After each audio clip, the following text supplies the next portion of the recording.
उत्तराखंड सरकार आगामी दिसंबर के महीने में प्रदेश में इन्वेस्टर्स समिट आयोजित करने जा रही है। सरकार का दावा है कि इस इन्वेस्टर समिट के जरिए उद्योगपति प्रदेश के में 2.5 लाख करोड़ रुपए इन्वेस्ट करेंगे, जिसको लेकर सरकार पूरी तरह से तैयारी में जुटी है। वहीं पूर्व सीएम हरीश रावत ने इन्वेस्टर्स समिट को लेकर सरकार पर व्यंग कसा है। उन्होंने कहा कि पूर्व मुख्यमंत्री त्रिवेंद्र सिंह रावत के कार्यकाल के दौरान भी इन्वेस्टर समिट आयोजित किया गया था।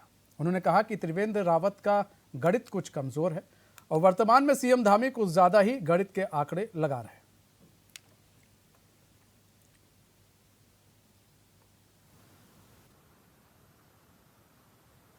जो इन्वेस्टर समिट हुई थी, उस इन्वेस्टर समिट ने हमारी ज़मीनें छीन ली हमसे। उत्तराखंड के गांव-गांव में इन्वेस्टमेंट आया, हमारी ज़मीनें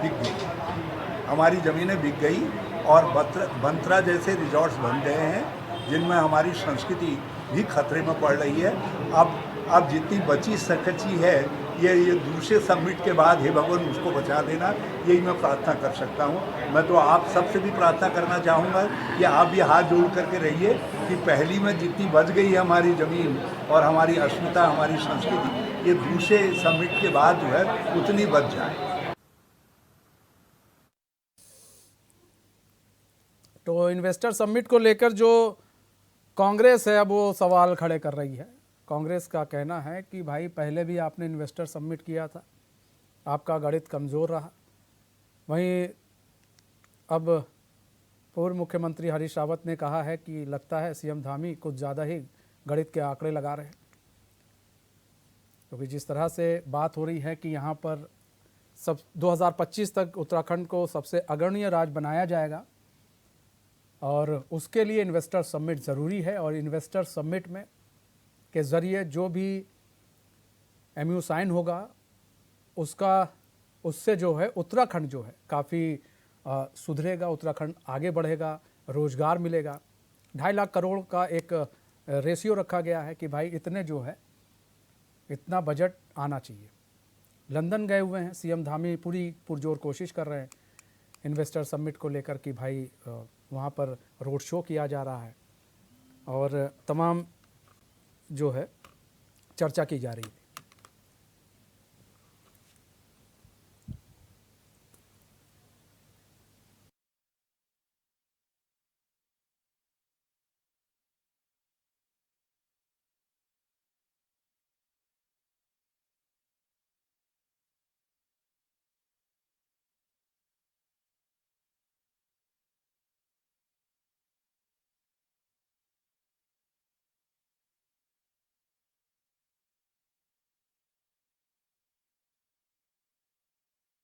तो रोहित विक्रम सिंह हमारे साथ, हमारे संवाददाता लाइव जुड़ चुके हैं पूरी जानकारी के साथ। रोहित, इन्वेस्टर समिट को लेकर अब तमाम तरह के सवाल जो है विपक्ष अब खड़े कर रहा है। अब पूर्व मुख्यमंत्री हरीश रावत ने भी सवाल खड़े कर दिए कि भाई त्रिवेंद्र के समय में भी हुआ था और उस समय शायद गणित कुछ कमज़ोर रहा होगा, सीएम धामी का गणित अच्छा है, इसलिए इतना बजट वो सोच रहे लेकर आएंगे। अब कोशिश की जा रही है। अब बहुत लोग होते हैं मार्केट तलाशते हैं, किसी को मार्केट पसंद आती है, किसी को मार्केट पसंद नहीं आती है। ऐसे में ऐसा तो नहीं है कि कोशिश बंद कर देनी चाहिए और इस तरह के सवाल खड़े करने चाहिए। लगता है हमारे संवाददाता से हमारा संपर्क टूट गया, हम दोबारा संपर्क साधने की कोशिश करेंगे। तो इन्वेस्टर समिट को लेकर तमाम तरह की जो बयानबाजी है अब उसको वो हो रही है विपक्ष के द्वारा। त्रिवेंद्र रावत पर तंज कसा गया कि भाई पहले भी इन्वेस्टर समिट किया गया था त्रिवेंद्र सिंह रावत पे, क्या हुआ, उत्तराखंड को क्या मिला और अब क्या मिलेगा। तो पूर्व मुख्यमंत्री हरीश रावत ने अब सवाल खड़े किए हैं। इससे पहले भी आपने देखा था कि किस तरह से सवाल खड़े किए गए थे। मथुरा दत्त जोशी ने भी सवाल खड़े किए थे। फिलहाल उन्होंने ये बात कहा था कि ये स्वागत योग्य है, अगर वो जा रहे हैं और कुछ लेकर आ रहे हैं जनता के लिए तब तो स्वागत योग्य है, लेकिन इसको एक इवेंट की तरह काम करना, फिर वहाँ जाना, फिर अगर यही है तो सिर्फ उसमें दिक्कत है। अगर जनता के लिए कुछ हो रहा है तब तो बढ़िया है। तो हमारे साथ हमारे संवाददाता एक बार फिर से जुड़ चुके हैं। रोहित, इन्वेस्टर समिट किया जा रहा है। रोहित, इन्वेस्टर समिट हो रहा है, ऐसे में सवाल ये उठ रहा है कि भाई इन्वेस्टर समिट के लिए लंदन गए हुए हैं मुख्यमंत्री, अब यहाँ पर विपक्ष सवाल उठा रहा है कि भाई त्रिवेंद्र के समय क्या हुआ। तो भाई किसी लोगों को मार्केट पसंद आती है, किसी को मार्केट पसंद नहीं आती है। तो ऐसे में क्या कहा जाए कि मतलब मार्केट पसंद नहीं आई है तो फिर अब इस मार्केट में जो है सामान ना बेचा जाए, अब इस मार्केट को दिखाना बंद कर दिया जाए। कोशिश तो की जा सकती है ना। बिल्कुल मनीष, और कोशिश करने के बाद ही सफलता हासिल होती है। और हमें ये नहीं भूलना चाहिए कि 2 साल कोविड काल के दौरान पूरा देश नहीं, पूरा राज्य भी इससे अफेक्टेड रहा, इससे परेशान रहा, हताहत रहा। और बहुत सारे ऐसे लाखों की संख्या में युवा हैं जो युवक पलायन करके उत्तराखंड को लौटे और अभी वो उत्तराखंड में ही है, किसी रोजगार छोड़ के गए थे। बहुत सारी ऐसी मल्टीनेशनल कंपनीज हैं, बहुत सारे ऐसे कल कारखाने हैं जो कोविड काल के दौरान बंद हो गए और अभी तक वो शुरू नहीं हो पाए। तो ऐसे में लाखों की संख्या में बेरोजगार युवा जो है उत्तराखंड में ही, अब वो सरकार के भरोसे है कि सरकार उनके लिए कुछ करे। और हमें ये भी याद रखना होगा कि जब त्रिवेंद्र सिंह रावत मुख्यमंत्री थे और जैसे ही उनका कार्यकाल खत्म होता है उसके बाद तीरथ सिंह रावत मुख्यमंत्री बनते हैं और पुष्कर सिंह धामी मुख्यमंत्री बनते हैं। उस कार्यकाल के दौरान ही कोविड का जमकर प्रकोप जो है पूरे देश पर छाया रहा और बहुत सारे लोग बेरोजगार हो गए, बहुत सारे लोगों के सामने रोजी रोटी का संकट आ गया। बहुत सारे ऐसे उद्योगपति न सिर्फ भारत में बल्कि पूरे विश्व में ऐसे हुए कि जो दिवालिया हो गए और जैसे तैसे लोगों की गाड़ी पटरी पर आई। और ऐसे में शायद अगर ये कोविड काल ना होता तो निश्चित तौर पर उत्तराखंड में कुछ हद तक जो है इन्वेस्टर्स आते। और रही दूसरी बात की, क्योंकि इन्वेस्टर्स बहुतायत क्षेत्र में आ सकते हैं, चाहे वो पर्यटन का क्षेत्र हो, चाहे वो संस्कृति का क्षेत्र हो, चाहे वो एडवेंचर टूरिज्म का क्षेत्र हो, चाहे वो योग का क्षेत्र हो, चाहे वो औद्योगिक क्षेत्र हो, दुग्ध विकास हो, सोलर उद्योग हो। ऐसे तमाम उद्योग है उत्तराखंड में जिनकी संभावनाएं हैं। और बहुत सारी ऐसी मल्टीनेशनल कंपनीज हैं, टाटा का प्लांट यहाँ लगा हुआ है, बहुत सारे अन्य मल्टीनेशनल कंपनीज है जिन्होंने अपने प्लांट को यहाँ पर स्थापित किया है। तो निश्चित तौर पर अगर उत्तराखंड में कोई अपना प्लांट लगाता है, घड़ी का प्लांट, गाड़ियों का प्लांट या फिर अन्य चीजों का प्लांट, ऑक्सीजन प्लांट लगाता है, हमें ये भी याद रखना चाहिए मनीष, क्योंकि भारत सरकार की तरफ से ही यहाँ पर चूंकि कोविड काल से पहले बहुत कम ही ऑक्सीजन प्लांट यहाँ पर गतिमान थे और जब कोविड काल चल रहा था उस दौरान यहाँ पर भारी लेवल पर ऑक्सीजन प्लांट जो है यहाँ पर उसके इंफ्रास्ट्रक्चर को डेवलप किया गया और उत्तराखंड से ऑक्सीजन के सिलेंडर्स है वो निर्यात होने लगे। तो समझा जा सकता है कि अगर सरकारी स्तर पर चीजें मुमकिन हो सकती हैं तो प्राइवेट सेक्टर पर भी चीजें मुमकिन हो सकती हैं। और अगर सरकार की तरफ से ये इनिशिएटिव लिया गया है तो निश्चित तौर पर ये एक सार्थक कदम है, क्योंकि प्रयास करना कभी नहीं छोड़ना चाहिए। और उत्तराखंड चूंकि पर्यटन के लिहाज से, धार्मिक लिहाज से, बहुत सारी चीजों के लिहाज से जो है यहाँ पर अनुकूल परिस्थितियां हैं। बहुत सारे हाइड्रो पावर प्रोजेक्ट जो है यहाँ पर चलाए जा सकते हैं, छोटे छोटे हाइड्रो पावर प्रोजेक्ट जो रन ऑफ द रिवर पर बने। जैसे अगर हम बगल का ही उदाहरण लेते हैं, मसूरी का उदाहरण लेते हैं मनीष, मसूरी में से पहले गलोगी पावर हाउस पड़ता है, जो कि 100 साल से अधिक का एक पावर प्लांट है जिसे अंग्रेजों ने स्थापित किया था और संपूर्ण मसूरी में यहीं से विद्युत सप्लाई की जाती है। यानी कि इस गलोगी पावर हाउस से पूरी मसूरी को विद्युत सप्लाई की जा सकती है। तो ऐसे छोटे छोटे पावर प्लांट अगर स्थापित किए जाते हैं, उद्योगपति यहाँ पर आते हैं, बहुतायत संख्या में यहाँ पर पानी का स्रोत है, जो छोटी छोटी नदियां हैं उन पर जो है हाइड्रो पावर प्रोजेक्ट बन सकते हैं, क्योंकि गलोगी पावर हाउस जो है ऐसी ही छोटी सी नदी के धारा पर बना हुआ है और उससे बिजली का उत्पादन होता है। संपूर्ण मसूरी में इस बिजली के उत्पादन को पहुंचाया जाता है, आपूर्ति को पहुंचाया जाता है। तो यहाँ पर बहुत सारी संभावनाएं हैं, पर्यटन के क्षेत्र में, संस्कृति के क्षेत्र में, बिजली के क्षेत्र में, हाइड्रो पावर प्रोजेक्ट के क्षेत्र में, सोलर के क्षेत्र में, दुग्ध उत्पादन के क्षेत्र में, योग के क्षेत्र में और एग्रीकल्चर के क्षेत्र में। और आप अगर हम बात करें तो एडवेंचर टूरिज्म के क्षेत्र में, धार्मिक क्षेत्र में, बहुत सारे ऐसे क्षेत्र हैं जहां पर उद्योग स्थापित किए जा सकते हैं और यदि उद्योग स्थापित होंगे तो निश्चित तौर पर राज्य का इंफ्रास्ट्रक्चर बड़ा होगा। यहाँ के जो बेरोजगार नौजवान हैं, यहाँ की जो कर्मठ महिलाएं हैं, पुरुष हैं, उनको रोजगार मिलेगा।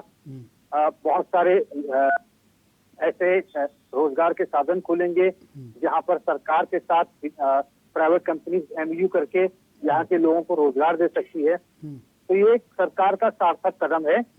हर चीज में कमी निकालना ये उचित है।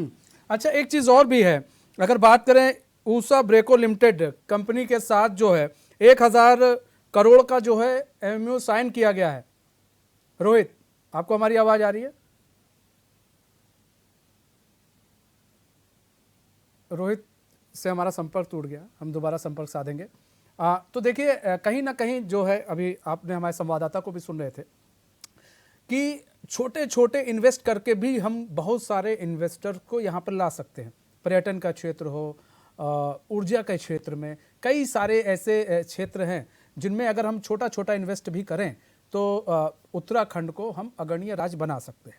अब ऐसे में आपको बता दें कि आज ही जो है ऊषा ब्रेको लिमिटेड के साथ 1000 करोड़ का जो एमओयू साइन हुआ है। प्रशांत झावर जो कि अध्यक्ष हैं, उनके साथ ये साइन किया उन्होंने, और उसके बाद ये गठबंधन कह लीजिए या फिर ये कह लीजिए कि उनके साथ उन्होंने इन्वेस्ट के लिए हामी भर दी है। सरकार के साथ वो काम करने के लिए तैयार हैं। उन्होंने 1000 करोड़ का जो है इन्वेस्ट करने के लिए वो तैयार हो गए। तो कहीं ना कहीं देखिए, गए अगर मुख्यमंत्री वहाँ गए तो कुछ लेकर भी आ रहे हैं। तो अब निराशा ही हमेशा नहीं रखनी चाहिए। अभी जैसा कि हमारे संवाददाता भी बता रहे थे कि 2018 में इन्वेस्टर समिट हुआ, काफ़ी सारी चीज़ें जो हैं वो उस वक्त देखने को मिली, क्योंकि 2018 में हुआ, एमयू साइन हुआ कई, लेकिन वो धरातल पे इसलिए भी नहीं उतर पाया क्योंकि उसके बाद 2020 में जिस तरह से कोविड आया, कई सारी कंपनियां टूट गईं, कई लोग बेरोजगार हो गए, कई कंपनियां बैठ गईं। तो ऐसे में इसका जो घाटा है वो उत्तराखंड को भी झेलना पड़ा। हमारे साथ मथुरा दत्त जोशी भी जुड़ चुके हैं, कांग्रेस के वरिष्ठ लीडर हैं। मथुरा दत्त जोशी जी, स्वागत है चैन में आपका। मथुरा दत्त जोशी जी, सवाल ये है सर कि आज मुख्यमंत्री गए हुए हैं, लंदन गए हुए हैं, और आज ऊषा ब्रेको लिमिटेड के साथ उन्होंने 1000 करोड़ का जो है एक एमओयू साइन किया है और वो निवेश लेकर आ रहे हैं, कोशिश की जा रही है। लेकिन अब यहाँ पर बात आ रही है गणित की, जो कि पूर्व मुख्यमंत्री रहे हरीश रावत जी सवाल उठा रहे हैं कि लगता है इनका गणित कुछ ज़्यादा ही अच्छा है, त्रिवेंद्र जी का गणित उतना अच्छा नहीं था। देखिए, हरीश रावत जी इस प्रदेश के वरिष्ठतम नेता हैं। जी बिल्कुल, वरिष्ठतम राजनीतिज्ञ हैं। चाहे पक्ष और विपक्ष हम दोनों की बात करें तो हरीश रावत जी सबसे वरिष्ठ यहाँ पर नेता हैं। जी। अगर वो कोई बात कहते हैं तो वो बहुत सोच समझ कर कहते हैं और बहुत ही उनकी बात का प्रभाव जो पड़ता है, जो आज कहते हैं उसका रिजल्ट आपको 6 महीने बाद, साल भर बाद दिखाई देता है। जी। तो अभी ठीक है, माननीय मुख्यमंत्री जी गए हैं, एमओयू साइन हो रहे हैं। हम जो बार बार कहते हैं ना कि हमने 1,25,000 करोड़ के एमओयू साइन होते भी तो देखा था, उस समय तो बड़ा प्रचार प्रसार हुआ था। सवाल ये नहीं है, वो साइन कर रहे हैं, अच्छी बात है। अब उनमें से कितने आपके एमओयू धरातल में उतरेंगे ये आने वाला समय कहेगा। मैं तो माननीय मुख्यमंत्री जी को बधाई दूंगा कि वो कम से कम प्रयास तो कर रहे हैं। देखिए कितने धरातल में आते हैं, इतना काम होता है, ये देखेंगे। सर, आप बधाई तो जरूर देते हैं मथुरा दत्त जोशी जी, लेकिन बीच बीच में इसी तरह से तंज भी कस दिए जाते हैं। नहीं, देखिए राजनीति में मैंने कहा ना, हमारा वैचारिक मतभेद हो सकता है, लेकिन व्यक्तिगत संबंध भी तो कहीं कहीं होते हैं। बिल्कुल सर।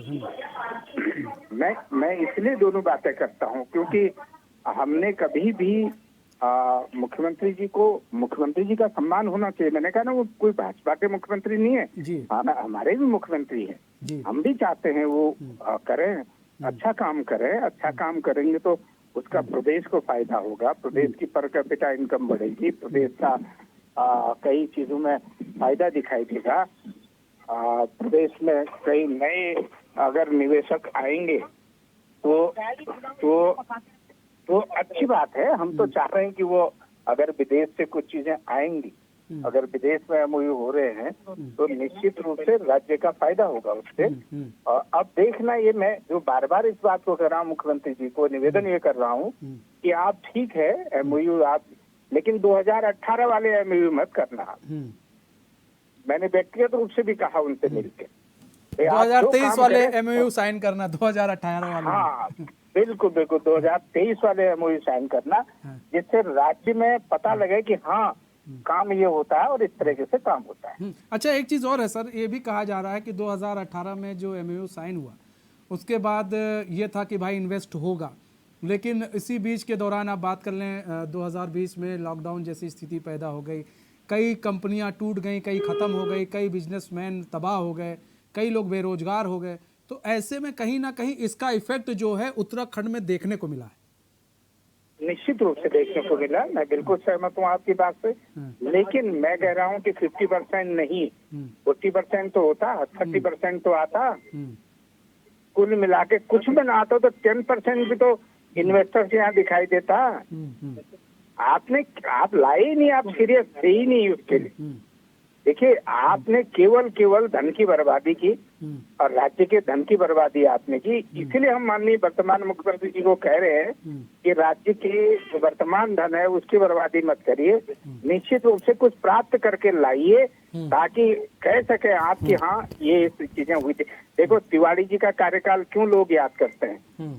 तिवारी जी ने तो इतना प्रचार प्रसार कभी नहीं किया, तिवारी जी ने तो कहीं इन्वेस्टर्स मीट नहीं की, तिवारी जी ने कहीं लंदन में जाकर या पेरिस में जाकर कहीं रोड शो नहीं किया, लेकिन इन्वेस्टर आया।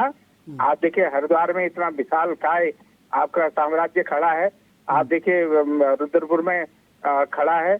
हम तो वो दिन भी याद करते जब तिवारी जी केंद्र में उद्योग मंत्री होते थे, और जब उससे पहले योजना मंत्री तिवारी जी थे, और ये आपका Mahindra and company, Mahindra light tractor factory, इतनी बड़ी फैक्ट्री रुद्रपुर में स्थापित की, आपका BHEL स्थापित किया, रानीबाग में HMT का कारखाना डाला, भवाली में फोटो फिल्म बनाने वाला कारखाना लगवाया, मुनि की रेती में पंडित ब्रह्मदत्त जी, जो आदरणीय नवप्रभात जी के पिताजी हैं, आदरणीय ब्रह्मदत्त जी, उन्होंने आपका लाल तप्पड़ और मुनि की रेती में तमाम इंडस्ट्री स्थापित की। आज जो हम देख रहे हैं उनकी देन है ये, लोग उनका नाम। ठीक है मथुरा दत्त जोशी जी, बहुत बहुत धन्यवाद हमारे साथ जुड़ने के लिए और अपना बहुमूल्य समय हमें देने के लिए।